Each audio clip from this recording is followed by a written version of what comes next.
their whole lives, and the ones who reach level 100 literally go down in history books.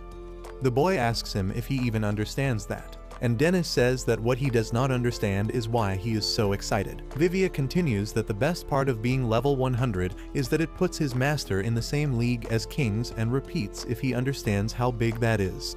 Dennis is surprised to see the boy in high spirits after so long and tells him to calm down, because while he agrees with what was said, his master reached her level only through cooking skills. That is why she is far weaker in battle compared to him. But even then, he is sure that no one is better in the kitchen than her, and she has countless connections with powerful people in the capital. And that is why there is no one better than her he can turn to for help. However, Vivia wonders if she will even help them at all, and Bockel hopes she does not shut the door in their face, and Dennis confirms that it might just happen. In the city, everyone wears white robes to keep their identity hidden and follows the plan Dennis gave them while he meets with the special person. Vivia heads to a barber shop where he politely asks the lady if she can do him a favor, and the lady, enchanted by his charm, happily agrees. And when Vivia flashes her a smile, her face turns red like hot tomato soup. On the other hand, Bockel repeats to her team that the mission is to make contact with every mage and famous sage in the royal capital. But the mage girls wonder if their targets are even willing to listen to nobodies like them. Bockel assures them they will if the girls talk just like they planned and hypes them up. Meanwhile, Henrietta visits Cestopich and updates him on the tragic situation. She asks him if they cannot legally fight since they already have the culprits in custody. But the lawyer makes it clear that even if they do, the Silver Wing Party and the nobles involved will continue to make things tough, even if the Night Mist captain is put in jail. However, Henrietta expected this answer and tells the lawyer her team already has a plan, which makes him very interested to hear her out. Elsewhere nearby, a group of workers slowly carries boxes off carts, but Polvo tells the guys they will not be finished by sunset if they keep going like that, and orders them to put some energy into it.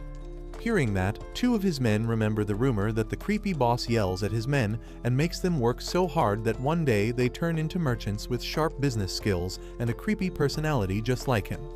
Polvo scares off the slackers and then notices Aetlir staring at one of his boxes. When he asks her what caught her interest, she asks him about the item with the weird shape. So he explains it is a device that makes the user's voice loud. He is sad that it is broken because he really needs it to keep his men in line.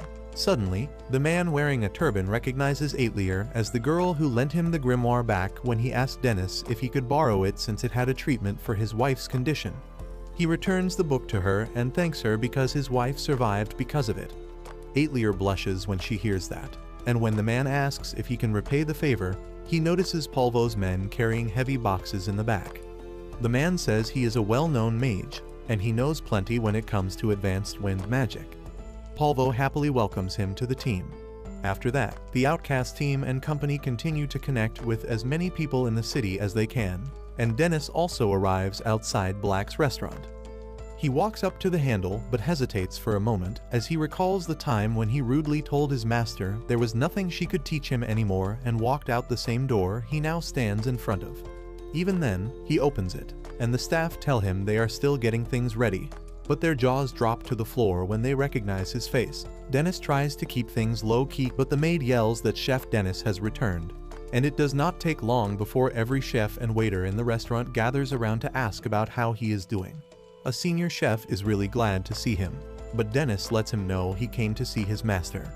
Then, he hears Hesmok welcome him back, and he asks her if she filled his position. But she shakes her head and says she is only a pretender because she can never truly fill his shoes. After that, she leads him to the head chef and sees him out at the kitchen entrance. Seeing his master after such a long time, he shyly walks inside and asks her how she has been doing. After a short pause, she acts surprised and calls him the fried rice idiot, which makes Dennis feel like he is back home. When he asks her why she is quietly smiling at him, she says he looks a lot better than when he left and asks Dennis if he has found his answer. He regretfully admits that she might be right about him never hitting level 100 after everything he has experienced on his journey. Then, Jean asks him what is wrong as she already knows he did not come back without a reason.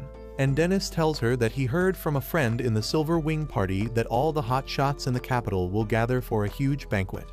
Next, Katie said the royal court's judge, Joseph from House Workstadt, Captain Hopper of the Night Mist Troop, and finally Captain Vigo of the Silver Wing Battalion will all be at that party. After that, she told Dennis she hoped he understood and left the rest up to him, after which the two walked their separate ways.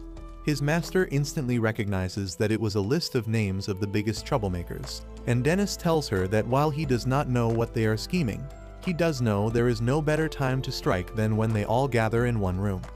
Jean asks him what he wants her to do, and all he asks for is the date and location of the big dinner, since it should be a piece of cake for the world-famous chef with connections in high places. Hearing that, Jean questions what his plans are because she cannot let him ruin a dinner being a chef. As he tightly holds on to the bracelet that represents what is important to him, he declares he has to do the worst thing a cook can do. Jean cannot believe that the first thing she hears from her foster son after so long is something so outrageous, and Dennis swears he did not really plan this either. Then, she explains that she always thought he was the kind of boy who fired himself up when it came to helping others, but gave up the moment he faced trouble himself. So she asks him what made him take such drastic measures now. Hearing that, the words of Henrietta, Vivia, Bockel, and everyone else back in the town flash through his mind. And Dennis tells his master he is doing it all for the sake of the people who love his cooking and dream restaurant. That makes Jean smile, and she admits that he did learn a few things on his journey after all. But Dennis replies that he still has a long way to go. With that said, the head chef agrees to give him what he is after only if he listens carefully, and reminds him that while she taught him everything he needed to survive in the world and all her cooking techniques, there is still one thing she never told him the whole time. Hearing that, Dennis curiously asks what it is, and she reveals it is the secret behind reaching level 100. After that, Dennis heads outside and awkwardly scratches his head because that secret would have made his life a lot easier. Later that night, Hesmok hands him the information on the meeting his master sent for him, and with that, he tells the gang it's time to roll. Back at the Silver Wing HQ, Katie asks Captain Vigo where he is going, and he replies that he has some serious captain business. So she pretends not to know anything about it and wishes the captain good luck. On his way to the meeting, Vigo thinks that the place he is going to is a complete waste of time, but he knows it will help him reach his goal. Then, he flashes back to the past when he was a broke boy who labored every single day on the farms, and the only one with him back then was his sick brother.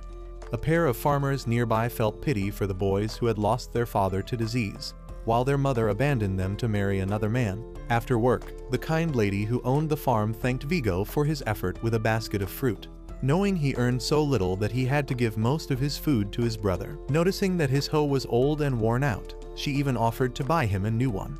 After she left, Vigo admitted to himself that he was glad to have his sick brother, and then grinned like a villain, because it was far too easy to trick rich folks into being generous. Later that day, the lady's son had trouble holding back his dog, Noah, who barked furiously at Vigo like always. The lady wondered aloud why it only barked at Vigo, and that question seriously got on his nerves, so he snapped and beat the dog to death. Both mother and son were completely horrified when they found the body the very next morning. Vigo quietly watches the crying boy from a distance and remembers how his little brother tried to stop him. But he became angry that the filthy mutt got better food than they did, and landed the final blow. His little brother stayed silent even though he wanted to cry. Just then, the butler came running and told the lady he had found a bloody hoe in the incinerator, so she worriedly asked Vigo if he had used it, and the boy lied that he forgot it there, acting shocked that someone had used it for murder. However, the butler noticed a small blood stain on his brother's shirt.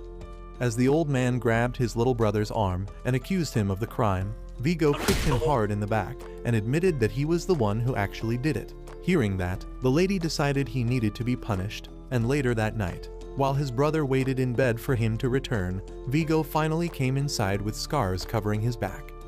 Seeing his brother's reaction to the injuries, Vigo became frustrated, and the very next day, he set the entire mansion on fire. While all the residents stared in shock from outside, he proudly bragged to his little brother that he stole everything they owned and now they were just as broke as them. However, he was still not satisfied because he aimed to achieve goals far greater than that. However, when he told his brother to come along, the terrified kid was already gone. From that day onward, he swung his sword all day and all night, even when the weather grew harsh, until his hands were calloused and dripping with blood. After that, he challenged a gang of thugs who mocked him for thinking he could take them on with his tiny stick. But they quickly regretted it after he completely destroyed them in only a few minutes. Next, Vigo stole all their equipment, and before long, he joined the Silver Fang party, where Captain Gattius complimented him and said he expected great things from the recruit who was level 80 just like him. On his first mission, he amazed the party members by defeating the 5th monster in a row all by himself, then told the others to go ahead while he handled the rest. Later, the captain pulled him aside and asked why he always fought alone when getting help from his party members would be much easier. Vigo replied that it was simply easier for him to do everything on his own, and the captain realized he was aiming to reach level 100 as well. So, Gattius gave the boy a tip, warning him that parties were not meant for leveling up. But Vigo quietly grinned, and just then, a massive dragon appeared behind him, making Gattius realize they had stepped into a dragon's territory. Still, Gattius was not